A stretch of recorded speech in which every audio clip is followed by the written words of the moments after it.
Welcome to Football Scientific. I am Aaron Sauter and I am back after spending most of the week coaching at the FCA camp in Tennessee at Tennessee Tech. We came out at Grace Baptist. We threw together some good 7-on-7 games, some good defense, some decent offense. We threw it together. We're competitive each game, got a lot of depth determined by the evaluating players. So it was a really successful time, along with the religious aspects of the situation, which was good too. Good for our players, good for us coaches, good for everyone, really. But here on Football Scientific, we are back to work. We're going to talk about the IFL betting guide. The DraftKings is back on IFL betting lines.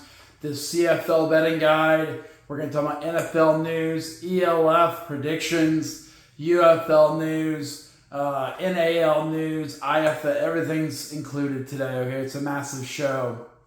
I am joined by my guest host, Tyler talking about. I'm having a great day. Let's get this done. Let's talk about the CFL, the IFL, the NFL, all the FLs. Let's talk about all the FLs, okay? Get our predictions and our betting guides and set this thing up for success this weekend. Whoop, whoop, let's go. Let's go, let's get some wins. Yeah, let's get some wins, Tyler, good call. Okay, so first, NFL news starting us off. Dallas Cowboys quarterback Dak Prescott, who dealt with a hamstring injury last year, says he's good to go, he's healthy. He's been going all their workouts, voluntary workouts. He says he's rocking and rolling for training camp. Okay, Tampa Bay Buccaneers, on the other hand, they'll be without all-pro left tackle Tristan Wirfs. He's on the PUP list. He had to get surgery done on his knee Tuesday. So, I mean, that's going to hold him back in training camp. He's probably going to miss the first couple of weeks of the season. That could affect their run to an NFC South Championship for the fourth consecutive year, but I don't know. The NFC South's pretty weak still. No offense to the Atlanta Falcons. Okay, Los Angeles Chargers running back Najee Harris got involved in a fireworks situation 4th of July. No, he didn't blow his hand off like JPP, luckily. But he did suffer some injuries to his eye. It's superficial stuff. It should heal. He should be good to go. But some other guy lost his hand, like he lost his fingers. So it wasn't Najee Harris, though. It was Najee Harris's friends, I guess. New York, don't mess with fireworks, kids. Bad call, man. Well, it's fun to do, I guess, but when you blow something off your body or your eyes hurt, I guess you'll feel bad about that. New York Jets quarterback one, Justin Fields, is making bold claims, saying that he thinks they're going to win the AFC East. Yeah, right. Jets are garbage. Justin Fields is garbage. They're going to win the AFC East. Sure. Maybe if Buffalo falls down and breaks their leg. All their players. Okay, Dallas Cowboys. More news of Cavante Turpin. Remember, right before we had to go to FCA camp, he got caught with marijuana and illegal firearms. So I guess he was driving over 100 miles per hour with a firearm in the back seat. I hope it was belted in. But that's why he was arrested. Minnesota Vikings. They have a player, Dallas Turner, who got ripped off for $240,000 by someone saying they're a rep from Chase Bank. He sent him $120,000 twice to try and fix a situation they said they had. Don't move. Now he lost a bunch of money. Buffalo Bills quarterback Josh Allen, believe it or not, has the highest number of touchdowns per year in the NFL history. Peyton Manning is second. Josh Allen has produced 37.1 touchdowns per year. Not all passing like Peyton Manning. You know, he runs the ball for several touchdowns a game. On Football Analysis 1, I'm going to do some power ranking for Cincinnati Bengals positions. Kind of talking about their best positions. I'm also going to do it for the Buffalo Bills. Check that out. Along with my fantasy guys that are on footballanalysis1.com. That should come out in the next couple days. Atlanta Falcons, Michael Vick says Michael Penix Jr. is going to have a big year. He's going to have a breakout year in 2026, 2025. We'll see. Quarterback Derek Carr says he wants to retire as a Raider. So he wants to go back, do a one-day contract with the Raiders and then retire, it sounds like. Eli Manning is no longer pursuing an ownership stack with the New York Giants. He no longer wants to get like 1% in the Giants. Who would want to do that? I guess Eli Manning, but not anymore. Kansas City Chiefs wide receiver Xavier Worthy, who will be a top performer in fantasy football this year, says he's also going to return punts. he's hinted to that. Sure. Yeah, he's going to return punts. Denver Broncos running back J.K. Dobbins is emerging as their running back one to start the season. I believe R.J. Harvey will take over. I've seen some predictions that R.J. Harvey will be this the Denver version of the running back whose name escapes me, and the New Orleans Saints. The guy's made me a lot of points in fantasy football.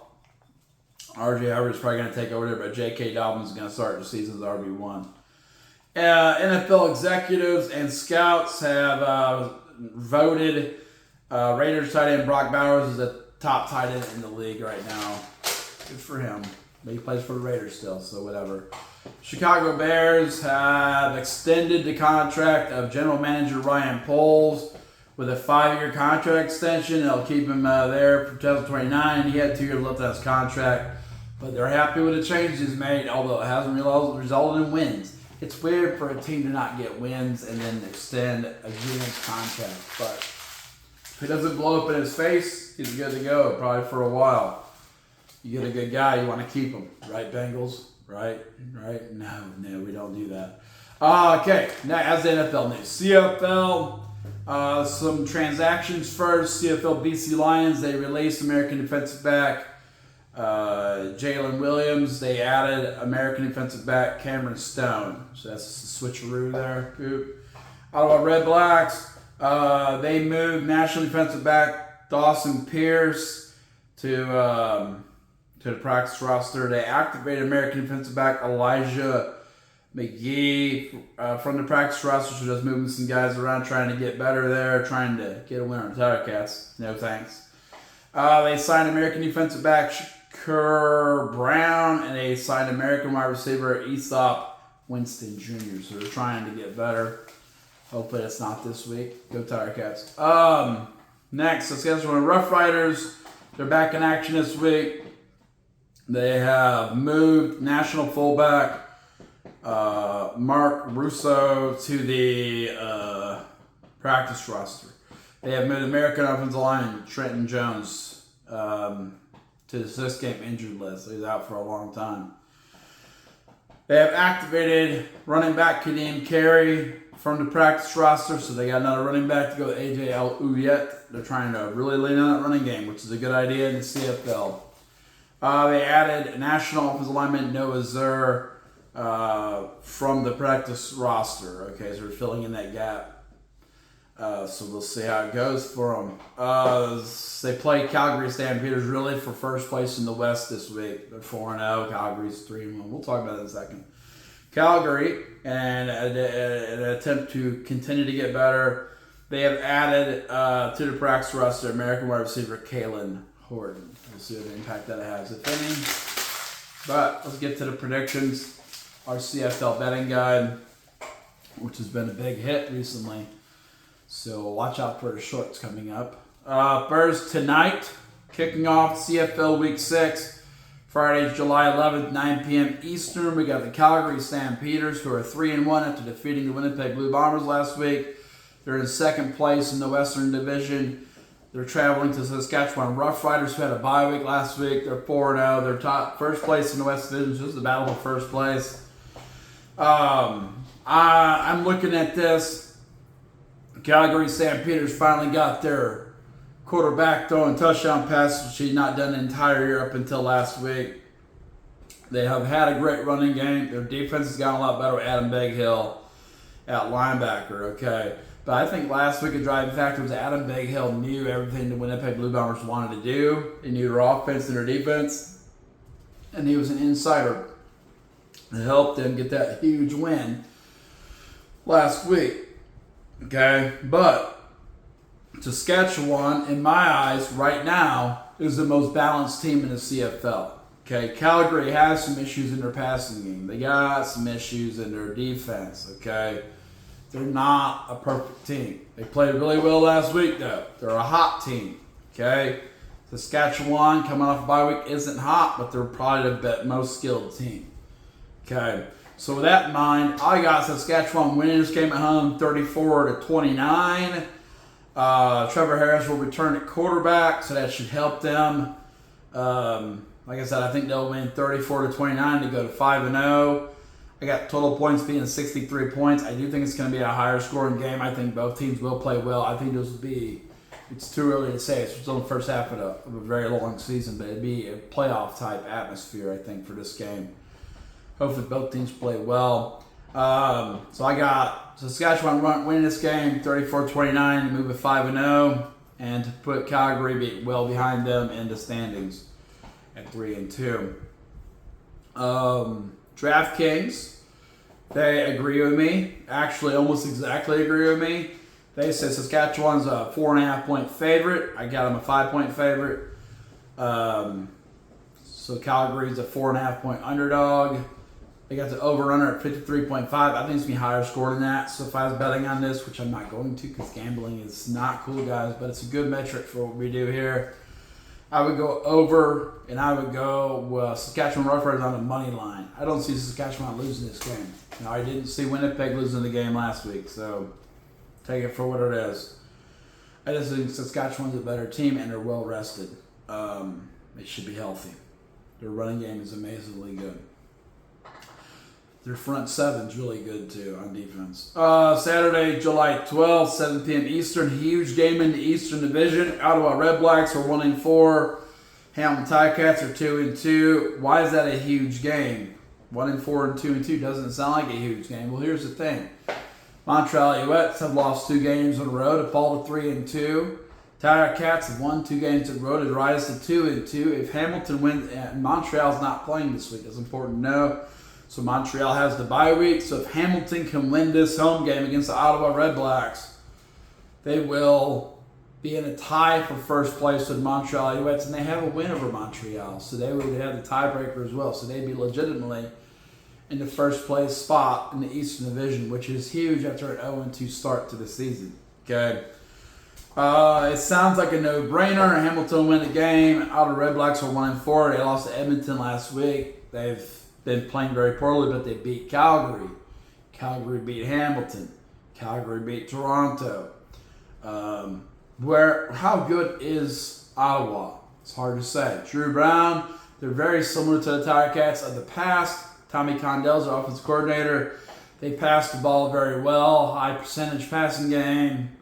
Put up good stats. They actually run the ball well too, which is not a Tommy Condell quality.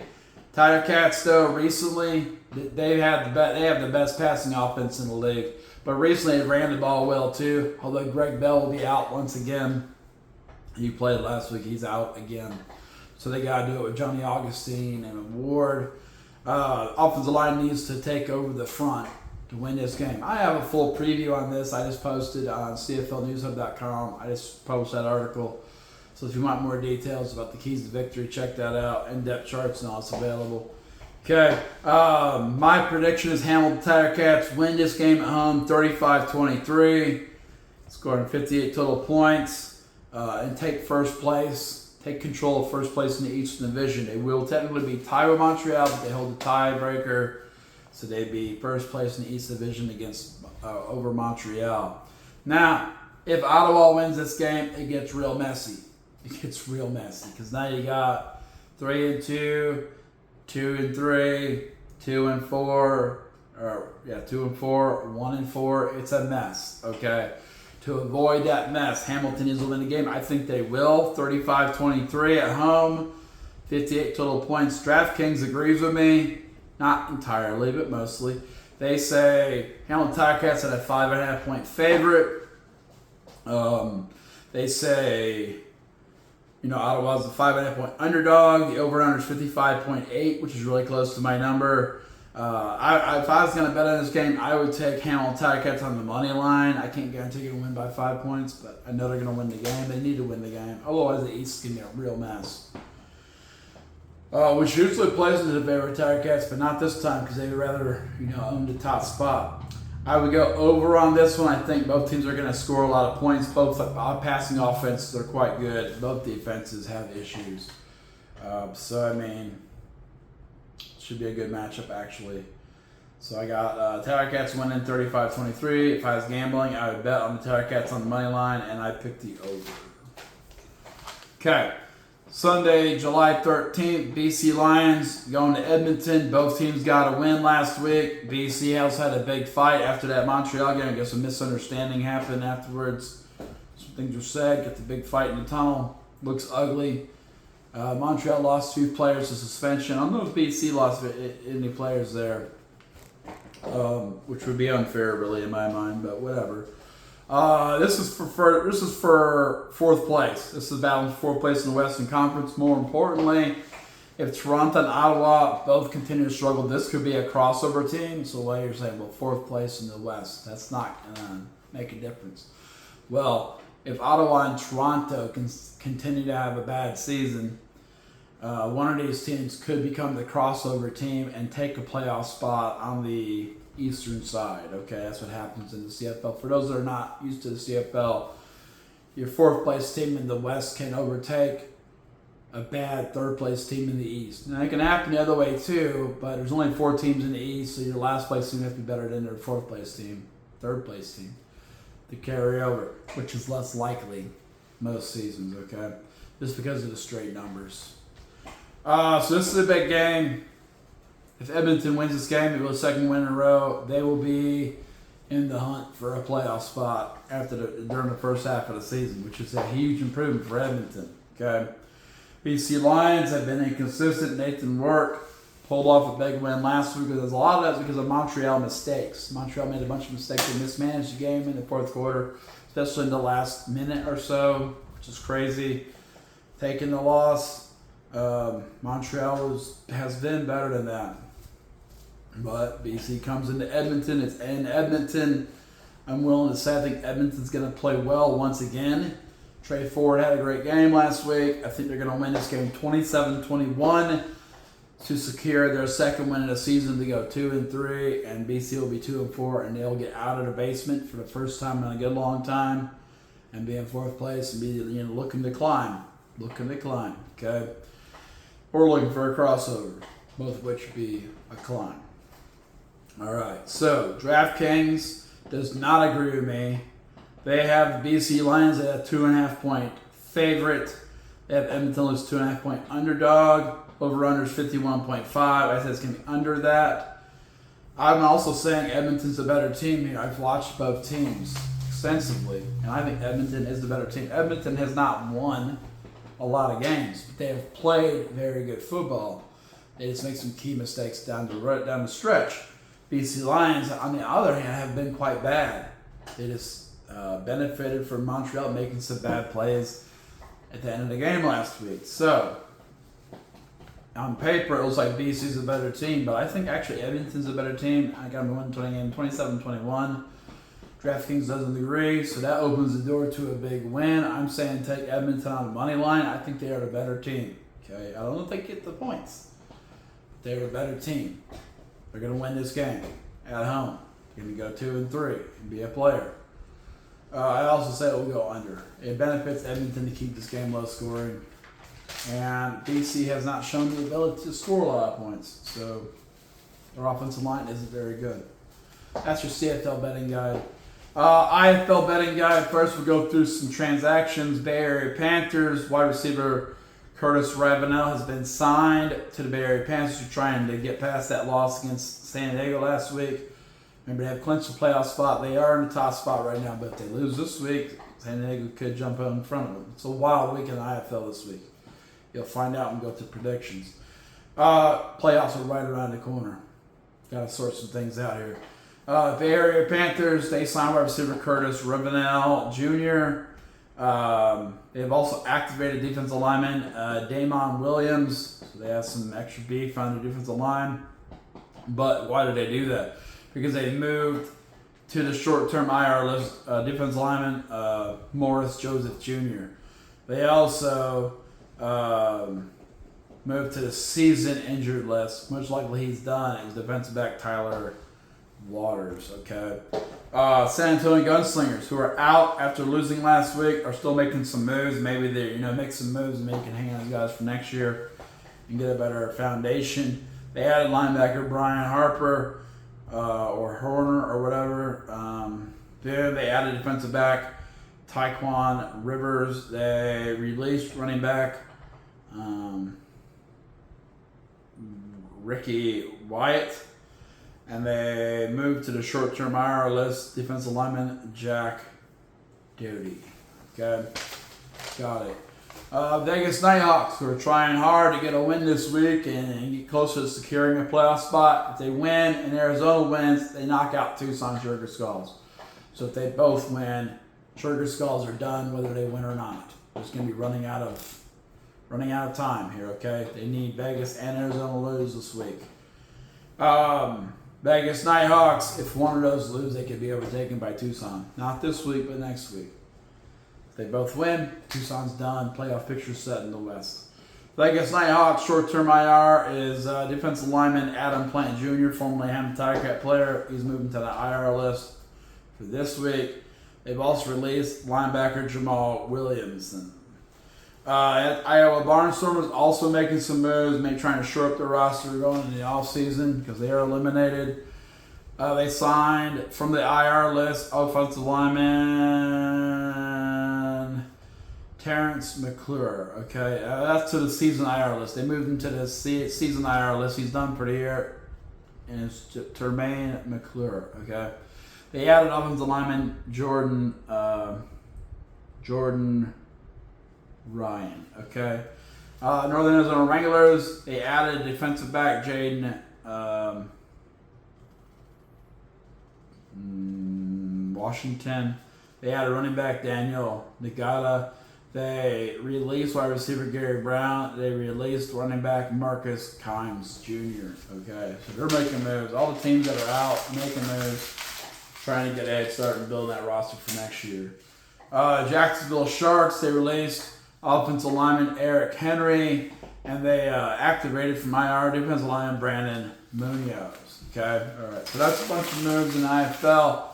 Like I said at the beginning, IFL is back on DraftKings, so we can go back to our betting guide for the IFL and try to really blow this thing up. It's a big compliment if we can get them to take IFL off of it, because that means we're making too much money here at Football Scientific. Okay, so it's week 17 IFL. We're getting out the last couple weeks of the season, heading into the playoffs. Either trying to clinch the playoffs. Friday, June 11th, 10:05 p.m. That's tonight on the IFL Network. We got the Vegas Nighthawks at the Bay Area Panthers. Bay Area lost last week to San Diego. They're 10-3. They have clinched their playoff spot. They probably need to win one more game to clinch. They need to win one more game to clinch the top spot against San Diego. Vegas Nighthawks, if they lose the next two games, open the door for Tucson to take their playoff spot. So they really need to win this game and put that away. So what's going to happen? I think Vegas is much more motivated than Bay Area, similar to San Diego last week. They're going on the road, though, so it's going to be a tough game to get a win here. They have to play their best football. They need Jerome Johnson to come in and do his thing. Okay, they're 8-5. They win a game, they're going to make the playoffs here, knocking out Tucson most likely. Okay, I say Vegas wins this game 45-44 against Bay Area. That means Bay Area's going to come into this playoff really cold, but rested most likely. I mean, it looked like they played hard last week. They just came up short. I'm not sure if I would not want to have a bunch of losses from Bay Area. They should want to win this game. It's better in the IFL if you don't know how it works. You want to get to the playoffs and you want to be hot and you want to be healthy. Okay, Bay Area is in the playoffs, but they're not hot. They're cooling off dramatically. That's all it takes. Vegas Nighthawks get this win. They win next week. They go to playoffs. They win in the first round. They could easily end up in the IFL National Championship game in Tucson real quick. So Bay Area needs to be like more urgent and say, we got to win this game, yo. If they do, they keep the door open for the Tucson Sugar Skulls. All right, so like I said, I think it's going to be 45-44, Vegas over Bay Area. Total points 89. DraftKings does not agree with me. They got Bay Area win this game by 5.5 points. They got Vegas Nighthawks 5.5 point underdog. Over-under is 84.5. I think it's going to go over that, and my best bet would be to take Vegas Nighthawks plus the points. I think this game's going to be either really close or Vegas is going to win the game. Both situations you do win, that'd be the biggest payoff as well. Okay. Saturday, July 12th, 7:05 p.m. Eastern. The eliminated San Antonio Gunslingers are 3-10, traveling to the Jacksonville Sharks, who are 9-4, and looking to clinch with a win. If they get a win here, they clinch their playoff spot. I think they've already clinched their playoff spot, really, not officially on paper. They need to get a win. You don't want to go into the playoffs being called. And this is a team they should beat. This is a non-playoff team. This is not a good team. They should win this game. Doesn't mean they will, no. But if I'm at home, I want to win this game. You should be urgent to get this win.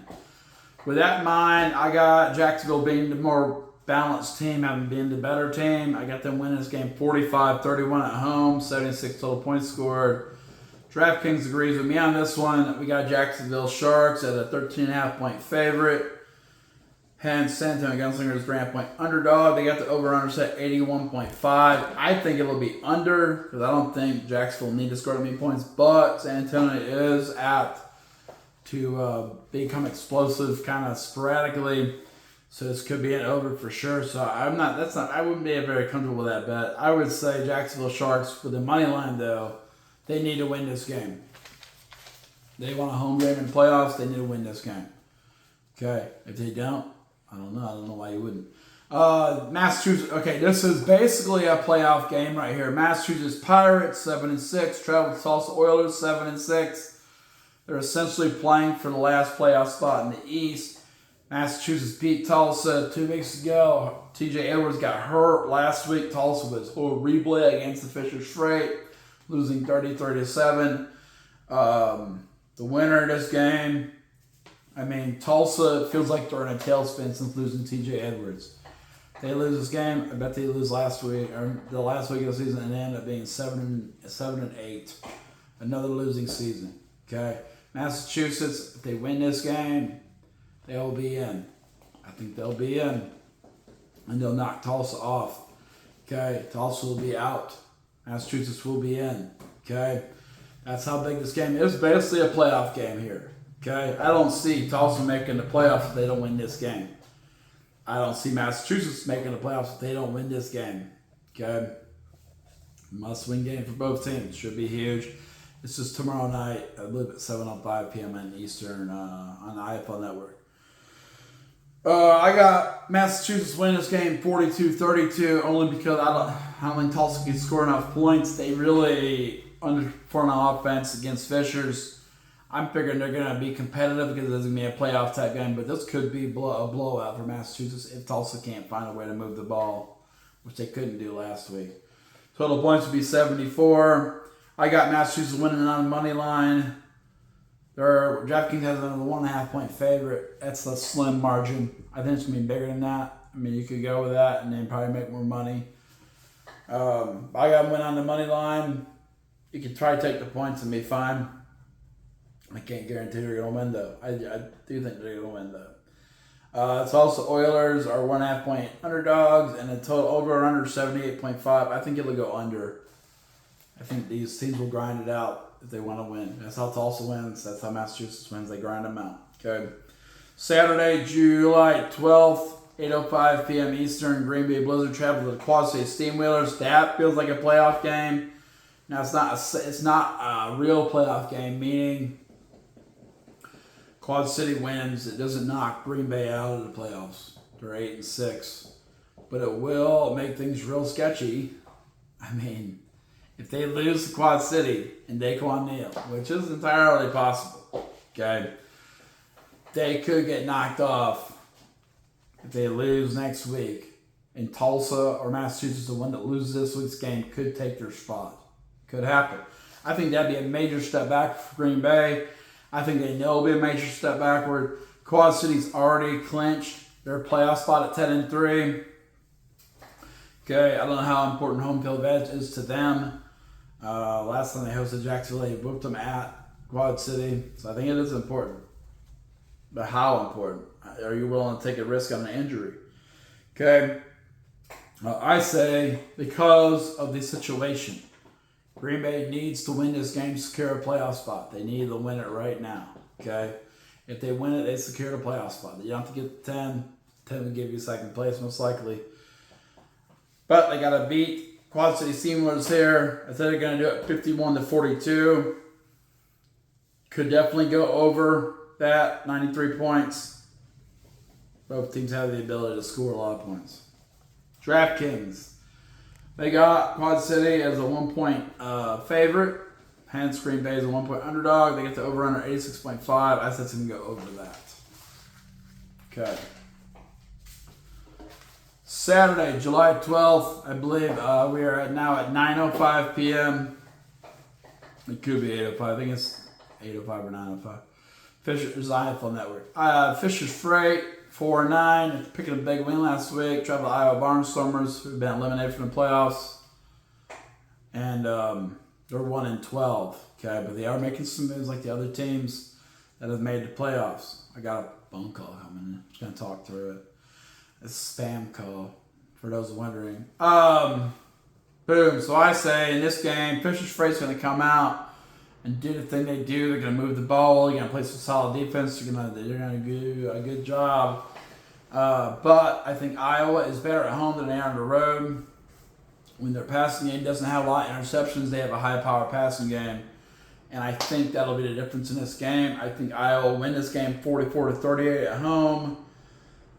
Scoring total 82 points. DraftKings does not agree. They think Fisher's Freight's going to win this game by 4.5 points. And Iowa Barnstormers 4.5 points. I think on paper, you got to say Fisher's Freight's going to win this game. But I think in practice, Iowa's going to play better because they're more motivated. They want to win at home. They want to get a second win for the season. If Iowa wins, Fisher's Freight's officially eliminated. Now they're essentially eliminated right now because the only way they could get in if both Massachusetts and Tulsa lose out. But even then, I think it's not possible. So, I think they're done. But they would definitely be done if they lose to Iowa. Okay, so if I was going to bet on that game, I would have Iowa with the money line. I think they're going to win, and they're going to go under. It's going to be a grind. Okay, Saturday, July 12th, 9:05 p.m. Eastern. Got Tucson Sugar Skulls who are fighting for a playoff position. Travel Northern Arizona Wranglers who are out. They're eliminated. I think they played this last week, and Tucson dominated 56-28. I think Northern Arizona will want to fight back a little harder, trying to get a second win. They're very close to it. They only got 2 games left. They might only have 1 win on the season, which is a throwback to their first year in the league. I don't think they want to go back to that.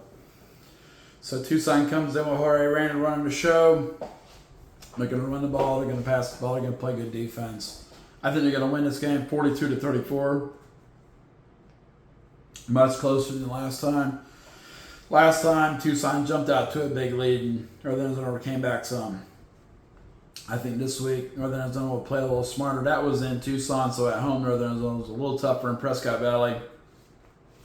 I think they're going to be 42-34 Tucson Sugar Skulls, 76 total points. And I think DraftKings agrees with me almost exactly. They have the Tucson Sugar Skulls as a 7.5 point favorite. I got them an 8-point favorite. They got a 7.5 point favorite. And they have the total points at 84.5. I think it'll go under that. Just because I don't think they're not going to score enough points to go over. Saturday, July 12th, 9:05 p.m. Last game for this weekend. We got the San Diego Strike Force traveling to Arizona Rattlers, 9-4. We've clinched the spot. San Diego Strike Force. Arizona Rattlers, 8-5. We're fighting for a playoff spot. They're a team. If they lose the next 2 games, they could be knocked off by the Tucson Sugar Skulls. I think they know that. I think they know if they beat the San Diego Strike Force, then they will get their 9th win and they'll be in the playoffs. San Diego's already in the playoffs. Also, Arizona has a chance to overtake them for their 2nd place. They'll be tied and they'll have a tiebreaker if they win this game. Previously, Arizona always beat San Diego till last year. San Diego did upset Arizona last year. Arizona still won the IFL championship game. I got Arizona winning this game because of better offense, better running game, better defense. 48-42 over San Diego Strike Force. I think it will be close. I think if Arizona lets San Diego get up early like they already did last week, they will lose. But I think they're not going to allow it to happen. I think they win 48-42. 90 total points scored. DraftKings agrees with me. They got Arizona winning by 5.5 points.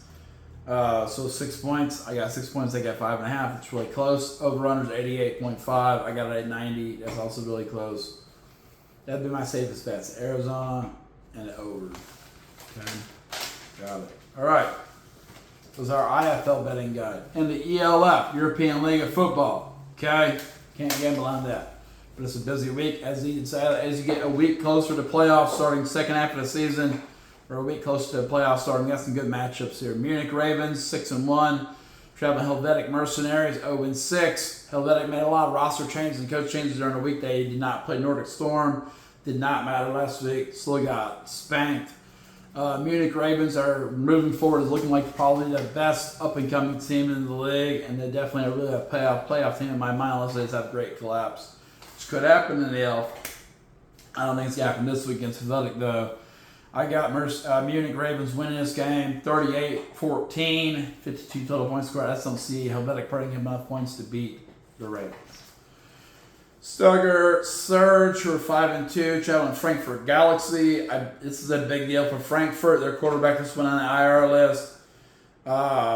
They came into the season hoping to rebuild their team and have a chance to make the playoffs. If Stuttgart Surge wins this game at Frankfurt, it's over for Frankfurt. They're not officially out, but they're going to be emotionally out, I think. So Stuttgart Surge is 5-2, Frankfurt's 3-4. I say Stuttgart wins the game 42-25, 67 total points scored. And I think they'll come close to knocking Frankfurt, at least mentally, out of the playoffs. Okay. Farivar and Throners are 0-7, speaking of out of the playoffs, and they're traveling to the Madrid Bravos. Farivar almost knocked off Rockclaw Panthers. They lost 24-9.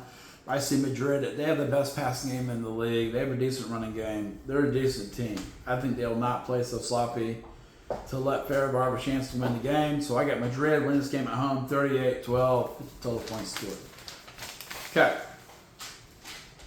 European League of Football. That's Saturday games. Sunday games, we got Vienna Vikings who are 6-1, traveling to Paris Musketeers who are 5-2. This is a playoff matchup. If the playoffs started today, these teams will be playing in the playoffs. Vienna Vikings, they're going to run the ball. They're going to pass the ball. I think Paris has the best defense in the league. They've overtaken the Munich Ravens for the best defense in the league, so they'll have a chance to beat Vienna. But I think at the end of the day, Vienna's better than Paris, even at Paris. So I have Vienna win this game 35-34 in a razor-close victory for the Vienna Vikings. 69 total points scored. I think it's going to be 35-34 Vienna. Berlin, we've been undefeated the last 2 weeks with our predictions. Berlin Thunder's 2-5. Traveling to Cologne Centurions are 0-7. Cologne Centurions are real bad. Berlin Thunder won the first game of the year against Cologne, blowing them out, looking like they give them some fool's gold. They are a championship team, and then they have fizzled out. Okay. 2-5. Berlin Thunder lost 5 straight games. Cologne Centurion lost 7 straight games. 0-7. I say Berlin wins this game 48-6 at Cologne. They might score more points than that, but I think it's going to be 48-6. 54 total points scored. Number 3 on Sunday, Ryan. This is a playoff matchup. Ryan Fire, 4-3. Nordic Storm, 6-0. Ryan Fire, back-to-back Elf champions. A lot of players went to the Nordic Storm. This should be a pretty intense game. I'm predicting Nordic Storm put Ryan Fire back in their place and make it really hard for them to make the playoffs. So I think Nordic Storm wins this game 40-24 at home. If it was in Ryan, I could go with Ryan. I think right now I'm going all Nordic Storm. Okay, 24-40. Last Elf game on Sunday. Rockclaw Panthers are 4-3. They're traveling to the Prague Lions, who are 4-3. Winner's game is still in the playoff hunt. The Elven's going to be falling distantly behind. Prague Lions, they definitely have the better quarterback. I don't think they have the better team than Rockclaw. Rockclaw has been up and down, though.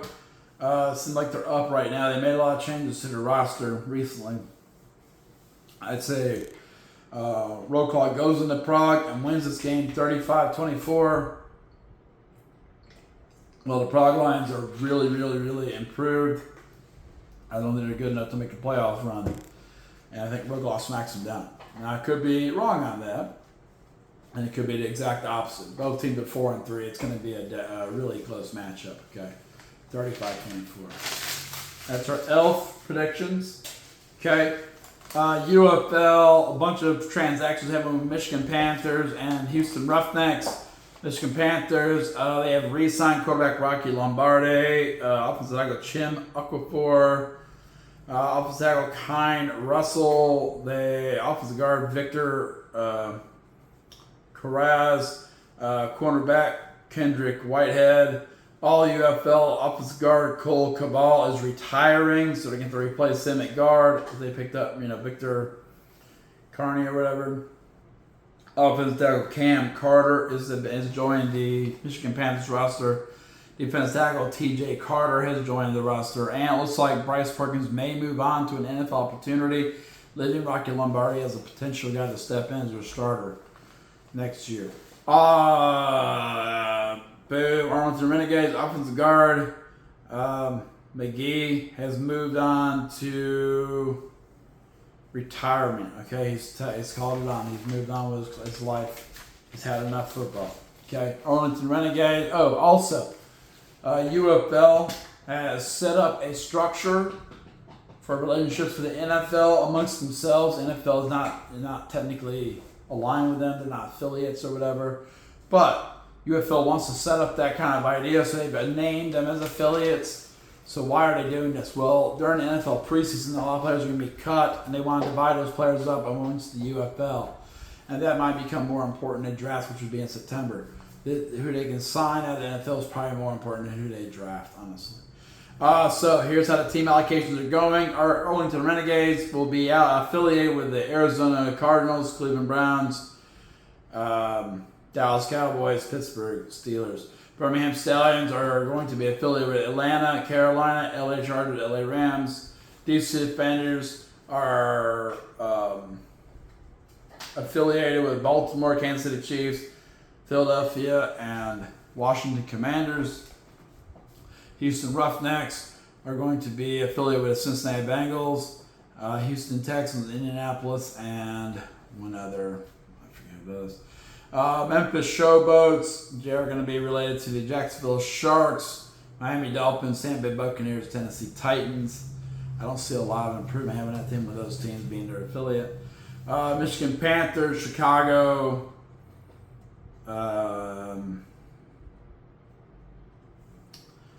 White Shoes. I don't know what I'm talking about. I think I'm falling asleep, guys.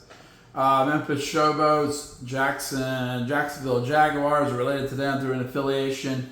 Miami Dolphins, Tampa Bay Buccaneers, Tennessee Titans, Michigan Panthers. They are affiliated with Chicago Bears, Detroit Lions, Green Bay, and Minnesota. Kind of keeping everyone in that upper Midwest. San Antonio Brahmas, they are related to Buffalo, New England, New York Giants, New York Jets, whatever the connection is there. I guess it's Wade Phillips. But all those Northeast teams, AFC, NFC East teams are related to San Antonio Brahmas, which doesn't feel natural to me, but I guess it is. St. Louis Battlehawks, Denver, New Orleans, San Francisco, and Seattle are related. They're affiliated now with Birmingham Stallions. That's from the UFL point of view. The NFL has not accepted them as like a little brother yet.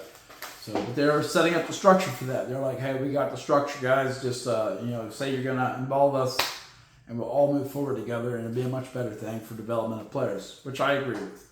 Houston Roughnecks have re-signed quarterback Jalen McClendon. They re-signed edge Jameer Jones, linebacker Marvin Moody, wide receiver Justin Hall, wide receiver Emmanuel Battle, cornerback Kieran Isaac, safety Lee O'Neal Jr., linebacker J.T. Taylor, safety Michael Rolls, or something like that. Okay, and then the last thing we have is the NAL. NAL, last year Beaumont Renegades had their debut season. They ended up winning the NAL championship over the Omaha Beef, and they're already out. They applied to go to the IFL. IFL says, man, y'all don't have any fans. You have a good team, but you don't have any fans. You have empty stands all the time. They probably don't have a sound business plan. So IFL said, nope, you can't come to IFL. But they have left the NAL already. Now, NAL says they're allowed to come back anytime they want. They have a good relationship. They come back anytime they want. Also, it's been rumored that Beaumont could be interested in AF1, which I think would be a huge mistake. I'd rather be in the NAL than AF1. But the IFL is interested in Beaumont Renegades and their structures, or lack thereof. They have a hand-painted field. I think that's going to be bad in the IFL. So I think they'll never get in. Only they have a hand-painted field. Sounds mean, but that's how it goes. Okay. All right. So that's a ton of football news today. Did fall asleep a little bit there in the middle. Reading through things. It's been a long week of coaching football out in the heat. I'm tired today, so sorry about that. I apologize. Tyler, what do you think of our predictions? I think CFL and IFL predictions are fire. We're going to get this thing done. We're going to be successful. We're going to move up the ladder. We're going to help our people at Football Sunday win some money. It should be great. Let's put DraftKings out of business. Whoop, whoop, whoop, whoop, whoop, whoop, whoop, whoop. All right, I got a little too weird. Remember, you can check out my articles on footballanalysis1.com. I just finished a tight end article at the beginning of the week. Best fantasy tight ends.